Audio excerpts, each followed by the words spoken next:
রাস্তা দিয়ে সাইকেল চালিয়ে যাচ্ছিলাম এবং যেতে যেতে এই যে পেছনে দেখতে পাচ্ছ একটা রেলের ব্রিজ, এর উপর দিয়ে ট্রেন যায় এবং এখানে একটা নদী, ঠিক আছে, এই যে একটা নদী, এটাকে নদীও বলা চলে না, এই দেখো ট্রেন যাচ্ছে উপর দিয়ে, আওয়াজ শোনা যাচ্ছে।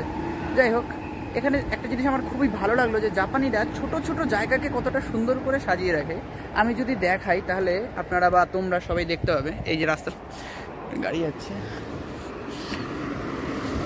রাস্তাটা যদি পার করি, এই জায়গা দিয়ে ছোট্ট একটা এন্ট্রান্স, ঠিক আছে, এই যে এখান দিয়ে আমি ঢুকলাম, কত সুন্দর করে সাজানো। এটাকে নদী বলা চলে না, এটা একটা নালা টাইপের, ঠিক আছে।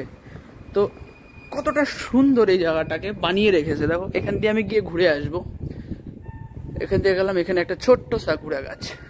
এখানে আমি যখন বিকেলবেলা যাই, এখান দিয়ে অনেক লোক এখানে দাঁড়িয়ে থাকে, সন্ধ্যা হলে লোক বসে থাকে, ফ্যামিলি নিয়ে আসে, কুকুর নিয়ে লোক ঘোরে এইসব জায়গা দিয়ে।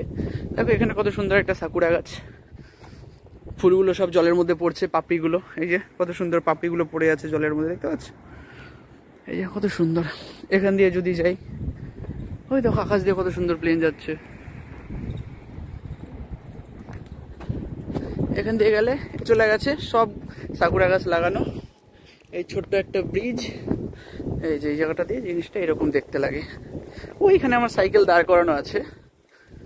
এখান দিয়ে যদি যাই, সুন্দর, কতটা সুন্দর করে সাজানো, মানে ছোট্ট ছোট্ট জায়গাও এতটা সুন্দর করে এরা সাজিয়ে রাখে, দেখলে খুবই ভালো লাগে। এই যে এখান দিয়ে সাকুরার ফুল ঝরে ঝরে পড়ছে, সুন্দর না?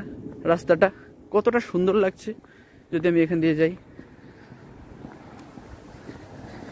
হাঁটতেও তো ভালো লাগে, কত সুন্দর, একদম পরিষ্কার পরিচ্ছন্ন। ঘুঘু পাখি, পায়রা, সরি ঘুঘু পাখি না, এগুলো পায়রা। এখানে পায়রা অনেক আছে কিন্তু অন্যান্য পাখি খুবই কম।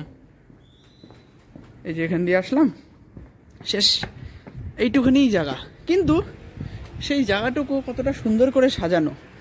হ্যাঁ, এই যে জায়গাটুকু, ওপরে রেলের ব্রিজ, নিচে এত সুন্দর করে সাজানো জায়গাটা। এরকম ছোট ছোট জায়গার অভাব নেই জাপানে, মাঝে মাঝে আমিও দেখি, খুব সুন্দর লাগে। তো আজকে একটা তোমাদের সাথে শেয়ার করলাম।